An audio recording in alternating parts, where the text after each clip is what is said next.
Que tal, como están? Benvidos un día máis ao Preguntoiro. Imos comezar este luns falando co voceiro do BNG aquí en Santiago, que nos acompaña no plató. Imos falar sobre diversos temas de actualidade municipal. Rubén Cela, benvido, moi boas. Moi boas.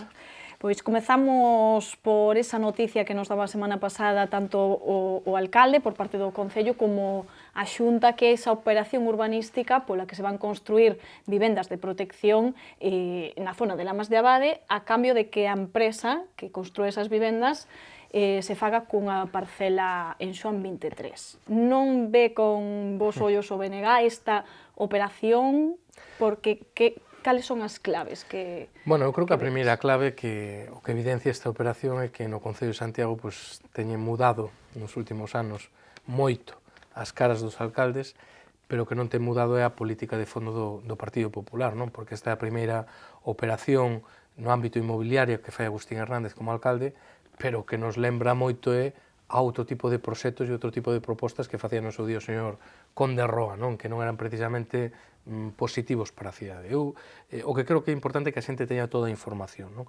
Estamos a falar da parcela que está o carón mesmo da Biblioteca Ánxel Casal, na avenida de Xoán 23, que é unha parcela que é pública, é titularidade e propiedade do Instituto Galego de Vivenda e Solo, do IGUS, e aí o que estaba plantexado era construir un edificio de vivendas de protección pública pensadas especialmente para xente nova de menos de 35 anos e só en réxime de alugueiro e por un máximo de 10 anos.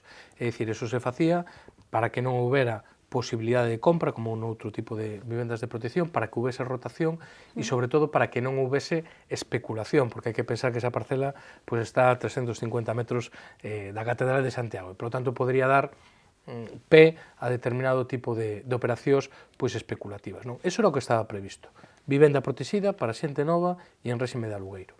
Que fai o Partido Popular? Bueno, o Partido Popular o que fai é intercambiar esa parcela por unha parcela en Lamas de Abade e o construtor que acepta ese intercambio ten que construir 36 vivendas de protección oficial en Lamas de Abade e a cambio desa construción, que está valorada en 2 millóns de euros, recibe esa parcela do IGUS, que xa vale casi 3 millóns, e a maiores poder edificar vivenda libre nesa parcela. Por que nos parece a nos mal toda esta operación? Bueno, pois porque o que está facendo o Partido Popular é desvirtuar a filosofía desas vivendas. Nos o que queríamos, cando estábamos no goberno da Xunta de Galiza, e en concreto o BNG tiña a Consellería de Vivenda, o que pretendía nesta actuación era que houbera vivenda de protección pública tamén nos centros históricos e que, por lo tanto, a vivenda de protección non teña que estar sempre nas periferias das cidades e iso como un elemento de cohesión social e como un elemento de valorización. Por que toda a vivenda de protección pública ten que estar no extrarradio nas periferias das cidades? Ao revés, non? É importante para valorizar iso. En ese sentido, nos creemos que esta é unha operación coa que seguramente haberá un promotor inmobiliario que salga gañando e moito, pero desde logo non vemos en que gaña o conxunto de Santiago con esta operación. O sea, que o problema máis grande quizáis se ve en que sexa precisamente esa parcela, que como vostede di, está nun sitio privilexiado, que vai haber unha empresa privada que se vai a facer con ela, non? É que é evidente, mire, é que a conclusión de todo isto, primeiro, non hai que ser un especialista en urbanismo, nin ter uns grandes coñecementos do mercado inmobiliario actual, para saber que 36 vivendas en Lamas de Abade non son o mesmo que 36 vivendas en Xoán 23. Creo que non fai falta saber moito desto, non? E a conclusión práctica desta é que nunha parcela que era pública iba a haber vivenda pública, se vai a convertir en privada e vai a haber vivenda privada de luxo, non? Bueno, pois eso é o que consigue o Partido Popular e o que precisamente estaba na filosofía do anterior goberno da Xunta de Galiza evitar, non? E, por lo tanto, eu creo que a máis que era un sitio que era especialmente interesante por esa modalidade, sobre todo porque está pensado para xente nova, era unha tipoloxía, o proxecto inicial eran 40 vivendas, 31, se non me falla agora a memoria, eran estudios dunha única habitación e despois 9 apartamentos con 2 habitacións, o sea, estaba pensado para xente nova, sin familia, posiblemente con poucos recursos, nunha ubicación moi cerca do campus norte, no centro, bueno, un pouco no espírito do que foron as vivendas de protección pública de Belvís, que tamén estaban pensadas para persoas novas, non? Ante esta situación e as críticas que houbo ao anuncio desa operación, sostén o alcalde que ese primeiro proxecto do que vostede nos está a falar non era viable. Non sei, habería que Pero- analizar profundamente cales son Sí. as normas e as liñas, pero non sei se vostedes aceptan que non é viable. Mira, perdona que me ría porque un tema serio non é para rirse, non? Pero claro, que fai un pouco de gracia, non? Ti fíxate o que nos di o señor alcalde, di non se pode facer vivenda pública en Xoán 23 porque non é viable técnicamente. Ahora, sí que é viable técnicamente facer vivenda de luxo privada. Bueno, en fin, que nos traten con un pouco máis de seriedade, non?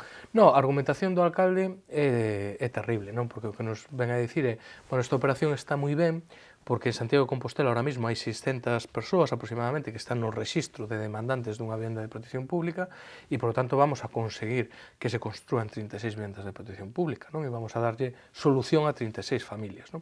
Vale, eso está moi ben, non? O que non explica o señor alcalde que fixo o Partido Popular ao longo destes anos, porque o que fixo o Partido Popular nos últimos 4 anos, tanto no Concello como na Xunta, vai en dirección radicalmente oposta. E casualmente se acorda agora da vivenda de protección pública a 5 meses das eleccións municipais. É todo moi casual, non? Fíxese, unha das primeiras decisións que toma o Partido Popular no Concello de Santiago, eliminar Emuvisa, a empresa municipal de vivenda solo.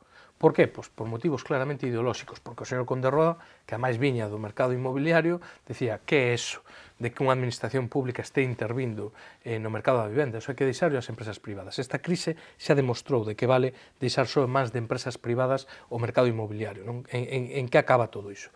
Segunda cuestión coa que o Concello podía intervir no mercado de vivenda e nomeadamente na zona histórica, o Consorcio da Cidade.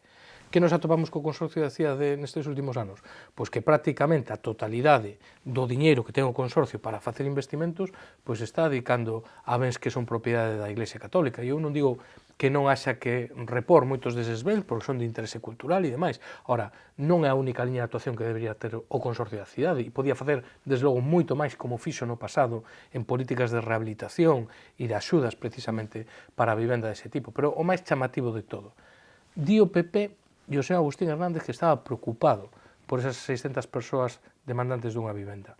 Claro, pero que o señor Agustín Hernández foi conselleiro da Consellería da que depende a política de vivenda pública e a actual conselleira de urbanismo foi a directora xeral do IGUS, do Instituto de Vivenda de Galego Solo, ata agora. E que fixeron durante estes 4 anos? Pois o que fixeron é ter este proxecto Xoán 23 nun caixón. Non? E o que fixeron é consignar 0 euros, porque isto a xente ten que saber, nos últimos 4 anos, en cada exercicio económico, a Xunta de Galicia adicou a friolera de 0 euros para a vivenda de protección pública en Santiago de Compostela. Por certo, non fixo así con outras cidades e con outras vilas. Pero non é só eso, é que a cada emenda e a cada proposta que o Bloque Nacionalista Galego facía no Parlamento de Galiza, precisamente para que houbera unha partida específica, non pedíamos grandes cousas, 1.700.000, cantidades perfectamente razonables, para que polo menos houvese algo de vivenda de protección por parte da Xunta de Galiza, o que fixo o Partido Popular foi sistemáticamente votar en contra. Por lo tanto, tarde piou o señor Agustín Hernández si di preocuparse agora pola vivenda de protección pública, non? E si aparte realmente o que está facendo non é política de promoción de vivenda, o que está facendo basicamente é facilitar un negocio. Non sei para quen, xa o veremos, pero fundamentalmente o que fai é facilitar un negocio privado dun promotor privado. Non sei se hai algunha sospeita de que poida ir concretamente a algunha empresa en la que haxa que velo, non? Nese tipo de cosas sí que non vou entrar a especular, isto en calquera caso terá que ir a concurso público e será unha permuta pois que levará quen presenta a mellor oferta a ese concurso público, pero bueno, en calquera caso eu o que sí que vexo é un bo negocio para unha empresa privada, o que non creo que sexa un bo negocio para o conxunto de Santiago. Desde logo, preferiría que o meu alcalde, en vez de adicarse a solucionar os problemas concretos de determinadas empresas promotoras, pois se dedicara a defender os intereses colectivos dos veciños e veciñas de Santiago. E nese sentido, o que debería facer un bo alcalde, desde o meu punto de vista, é exixirlle ao goberno da Xunta de Galiza que materialice os seus compromisos. Porque, mire, non deixe de ser curioso que no ano 2010 a Xunta de Galiza pedira a licencia para facer esa obra. E en febreiro, creo que foi, uns meses despois, no ano 2011, sendo xa María Pardo Concelleira de Urbanismo, O que se responde á Xunta é que había unha serie de defectos no proxecto que tiña a Xunta para Xoán 23 e que os tiñan que subsanar da accesibilidade, bueno, unha serie de cuestións subsanáveis. E nunca máis se volveu a saber nada da Xunta de Galiza até hoxe. E hoxe o que nos din é que a gran proposta, a gran solución ao problema da parcela de Xoán 23 é cedela a unha promotora privada. Bueno, pois con o noso apoio, desde logo, que non conte. Non sei se se viron sorprendidos polo anuncio desta operación. Eu personalmente sí, porque, vamos, pareceme, absolutamente unha solución, desde o meu punto de vista, a todas luces, inaceptable, non? Porque eu creo que é inaceptable as excusas que se deron durante todo este tempo, pero tamén é inaceptable a solución. Para min non é aceptable que me digan que non se pode facer porque técnicamente non se podía facer, porque se non se pode facer vivenda libre porque técnicamente non se pode facer, tampouco, o sea, que decir, se non se podía facer a vivenda pública, tampouco se pode facer a vivenda privada. E despois, a falta de recursos do IGUS, pois é unha cuestión sobre todo de vontade política, non? O propio IGUS tiña orzamentado, se non me falla agora a memoria, que a edificación costaba en torno a 2,6 millóns de euros, non? Por lo tanto, bueno, eu creo que fundamentalmente é unha cuestión de vontade política e de priorizar eso nos orzamentos da Xunta sobre outro tipo de investimentos, non? Imos deixar xa esta operación urbanística, ímonos centrar agora nalgúns dos acordos que se tomaron na última xunta de goberno, celebrada o pasado venres. Comezamos por esa cesión do contrato do servizo de limpeza das traballadoras do Concello, xa temos falado moito sobre este tema, Linorsa non estaba a pagar en tempo e forma as súas traballadoras. Finalmente a solución foi ceder o contrato a outra empresa, xa está aprobada esa cesión, unha boa solución finalmente? Unha boa pregunta. Eu creo que é a solución menos mala. Menos mala. Eu creo que non había que chegar a este punto, pero unha vez que chegamos aquí, creo que é a solución menos mala. O que é absolutamente inadmisible é que unhas traballadoras da limpeza que realizan escrupulosamente o seu traballo é un concello que paga rigurosamente unha empresa concesionaria e que haxa unha empresa concesionaria que non pagaba regularmente as súas traballadoras. Eso é absolutamente inaceptable, non? Entón, nese sentido, o que era evidente que había que intentar solucionar ese conflito e posiblemente a solución menos mala para todo o mundo, a empezar polas traballadoras, que a non sei o que máis nos importa, pois fora esta cesión de contrato a outra empresa, neste caso a ISS, pois que a priori ten unha solvencia en termos económicos e técnicos que non ten actualmente Linorsa, non? Agora mesmo, até onde eu sei, teñen cobrado as traballadoras os atrasos que tiñan pendentes, agora queda pendente o pago dunha extra que, bueno, base o reparto proporcional pois deste último período traballado, pois corresponde unha parte importante a Linorsa e eu agardo que non haxe ningún problema con ese pagamento, non? En calquera caso, eu creo que isto que nos debería levar a facer unha reflexión máis de fondo, non? Do tipo de servicios que están externalizados nas administracións públicas e cal debería ser a liña de futuro, non? Eu son consciente de que a normativa legal, de eso se encargaron tanto o PP como o PSOE, dificulta moitísimo pois a remunicipalización de servicios, pero desde logo eu creo que hai que dar ese debate e que en algún caso como este, pois eu creo que mostras claras pois que nin as empresas privadas teñen por que ser nin máis baratas, nin máis eficientes, nin nada de nada, non? E sobre todo en contratos destes, onde a inmensa maioría do contrato pois é masa salarial das traballadoras, eu non sei por que o Concello non pode prestar un servicio cando non ten que ter nin beneficio industrial, nin ten que pagar imposto de sociedades e atendéndonos a convenio porque a administración pública non pode prestar directamente ese servicio, non? Eu creo que é un dos debates pois que hai que dar no corto e no medio prazo e, sobre todo, mentras non se dá, eu creo que hai que ser moitísimo máis exhaustivos a hora de facer a labor de control das empresas concesionarias. O que non pode ser é que empresas que traballan para unha administración pública facendo un servicio público teñan incumprimentos tan graves como non pagarlle as nóminas aos seus traballadores e ás súas traballadoras. Precisamente xa temos falado aquí con vostede da municipalización de certos servizos. Vexo que é unha idea clara no BNG que si estarían a favor, que pasa que non sei se é un proceso complicado. Bueno, sobre todo que hai hoxe moitísimas dificultades de tipo legal, e é certo que durante todo este último período, incluso que a excusa da crise, pois se teñen regulado moitas situacións para dificultar calquer proceso deste tipo, desde as tasas de reposición de efectivos a outro tipo de cuestións que tanto na normativa, sobre todo no ámbito estatal, como na de ámbito galego, pois dificultan e moito este tipo de cuestións, non? Agora eu creo que ese debate hai que dalo, hai que poñerlo enriba da mesa, evidentemente que non é o mismo falar das tabelas da limpeza que falar pois, dun servizo de augas ou da recollida do lixo, de outro tipo de cuestións, pero eu creo que desde logo hai que tender a que os servicios públicos se presten dun xeito, desde o meu punto de vista, 100% público. Imos con outro dos asuntos que se aprobaron nesa Xunta de Goberno e que ademais ten que ver moito co BNG. Supoño que estarán contentos por que se vai construir finalmente ese aparcadoiro disuasorio na Ponte Pedriñas. Se aprobou o texto do convenio para que a Xunta poida actuar nesta zona. Era unha reivindicación que facía o BNG, non? Sí, porque, a ver, nos podemos estar de acordo cunha filosofía de maior humanización das nosas rúas, de ampliar beirarrúas, que implica moitas veces reducir prazas de estacionamento en superficie, pero sempre cando existan alternativas, non? E unha das alternativas ten que ser, desde o noso punto de vista, pois mellorar a dotación no que son os aparcadoiros disuasorios, periféricos que hai na cidade e tamén mellorar os aparcadoiros disuasorios en orixe, non? Nos puntos onde se xenera ese tráfico, non? No extrarradio de Compostela. Nese sentido de Ponte Pedriña, creo que vai ser un dos que mellor funcione. Non é mesmo facer un aparcadoiro disuasorio en Ponte Pedriña que facelo en Santa Marta, eso é evidente, non? Entón, eu creo que vai ser un aparcadoiro que vai a quedar pequeno, pero que vai a ser moi utilizado e que vai a ser moi útil. O que pasa é que é un aparcadoiro que tamén chega tarde, mal e de arrastro. Hai que pensar que o anuncio dese aparcadoiro facía Agustín Hernández non como alcalde, sino como conselleiro, pois hai máis de 2 anos, non?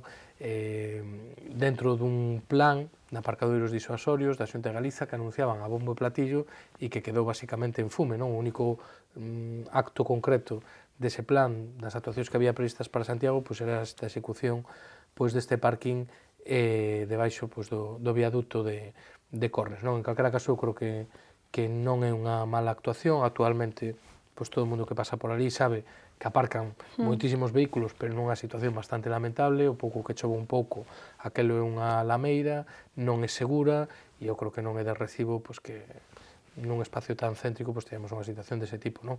Con este aparcamento, pois o que se vai a racionalizar moito máis o espazo, e eu creo que é unha solución correcta e que vai ser un aparcamento que desde logo creo que vai a ter moito uso. Falaba vostede noutras ocasións aquí de outros puntos da cidade onde tamén ao mellor se podería facer algún aparcadoiro deste tipo, pero parece que é un pouco máis complicado. Sitios onde tamén a xente aparca hai un que desorde, non? polo menos temos a declaración do Partido Popular de que van a aceptar a nosa proposta, que é a parcela que hai colindante o conservatorio, non? Entón, eu agardo pois, que se poida efectivizar esa actuación o antes posible, polo menos o acordo verbal se existe e a declaración formal de que aceptan a proposta do BNG existe, esperemos que a cumpla, non? E é un sitio que eu creo que tamén é importante, non? Porque hai que pensar que ten moita presión de demanda de aparcamento porque son moitos os pais, as nais que van a deixar os fillos ao conservatorio, pero está moi cerquiña da estación de autobuses e, por tanto, xente que se desplaza todos os días a outras cidades para traballar, que deixa o bus o coche nesa zona para coller o bus, e tamén está moi cerca dos edificios centrais da administración da Xunta de Galiza en San Caetano. Por tanto, é unha zona que ten moita presión, e algo parecido ao caso de Ponte Pedriña. Bueno, cando chove, pois aquela é unha auténtica lameira, patinan os coches, hai moitas pedras que dañan incluso os baixos dos vehículos e demais, e eu creo que non é razonable ter eso nesa situación. Pedíamos outra actuación cerca das Brañas do Sar, ao final do vial de Clara Campoamor, entre Clara Campoamor e a Rúa de Sar, parece que ten máis dificultades por outro tipo de cuestións de tipo técnica. Bueno, nas inmediacións da colexiata de Sar, sería ese. Moi cerquiña. Pois deixamos os acordos da Xunta de Goberno porque quería mencionar outros 2 asuntos. Un é esa moción que vostedes presentaban, queren pedir o apoio do Concello aos emigrantes retornados que están a ter problemas coa axencia tributaria. Que se podería facer para apoialos ou para axudalos de alguna maneira? Bueno, en primeiro lugar, recoñecer que é unha injustiza, non? O trato que están a ter, non? o Partido Popular recuou, pero solo parcialmente, e nos creemos que ten que recuar de completo, non? E, en primeiro lugar, non tratar aos nosos emigrantes como defraudadores, non? E que pasa algo parecido como co tema das preferentes, non? Os estafados polas preferentes pois tiveron un trato inicialmente pouco menos que delincuentes, non? E de especuladores, cando todos sabemos que a maioría dos casos eran pequenos aforradores sin coñecementos bancarios e que o que sufriron foi unha estafa. E o último que necesitaban é a parte de estafados criminalizados, non? Bueno, pois no caso dos emigrantes retornados pasa algo parecido. É xente que se marchou daqui pois porque non tiñan que gañar o pan e tomou unha decisión que vitalmente sempre é moi difícil, que abandonar o seu país, en moitos casos as súas familias, pois para marchar a Suiza, a Alemanha, a Francia, a Holanda, a moitos sitios, pois a traballar de sol a sol para intentar traer algo de cartos para casa ou para salir adiante, non? Moita desa xente voltou, uns antes, outros despois, non?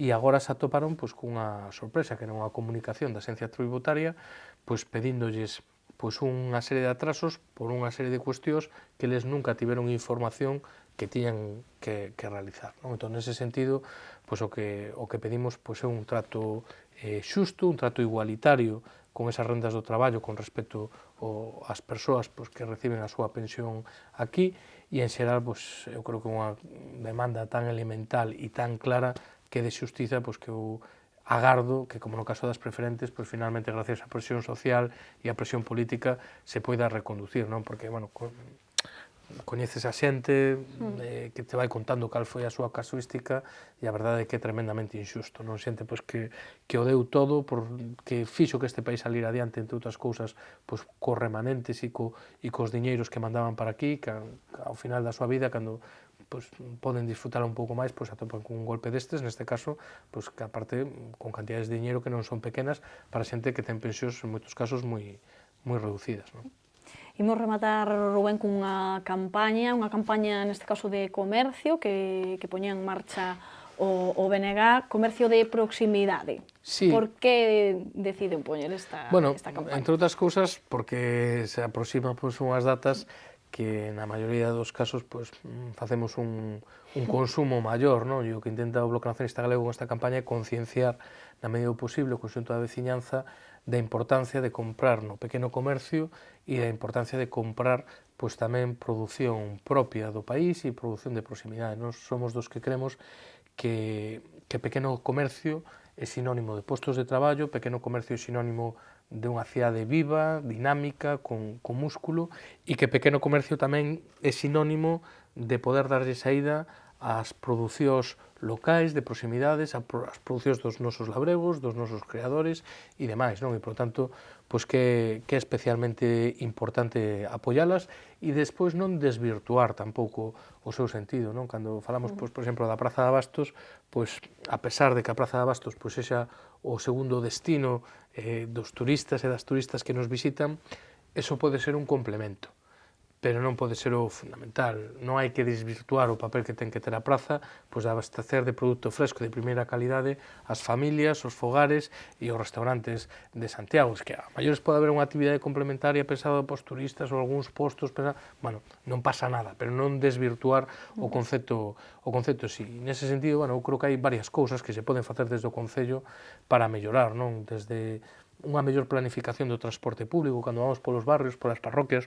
O exemplo que nos poñen moitas veces é ese, non? Ainda outro día en Volta do Castro, unha familia que dicía, bueno, aquí nos quitaron unha parada do bus e dicían, é que nos antes íbamos á praza a comprar, ahora non vamos, pois non temos transporte público para poder ir a comprar. Entón, hai cousas que se poden facer, mellorar incluso, pois, todo o que ten que ver cos aparcadoiros, con determinado tipo de acordos que se poderían facer para que a xente se achegue pois, á zona comercial do pequeno comercio do Ensanche ou da zona histórica, outro tipo de campañas de apoio a novos emprendedores, non? Para establecer. E, en definitiva, pois, un pouco o que facemos é un chamamento á cidadanía a comprar no pequeno comercio e produto galego de calidade e, por outra parte, as administracións públicas, nomeadamente o Concello, a facer máis e mellor nese ámbito. Pois aí queda ese chamamento, e me lo deixar aquí, e como dicimos que se chegan épocas de moitas compras, época de Nadal, desexarlle, Rubén, un bo Nadal. Bueno, Ainda que non compre tanto, non sei, cada un. Bueno, ao final creo que todos compramos, caemos, creo non? que todos compramos demasiado. Calquera caso, moi bo Nadal a todos e a todas vos, a toda a xente que facedes Correo Televisión e a todo o grupo Correo, e moi bo Nadal, e que pasen moi boas festas toda a xente que nos está vendo. Moitas grazas. Nos deixámoslo aquí, voltamos mañá xa con máis entrevistas no Preguntoiro. Gracias por atendernos.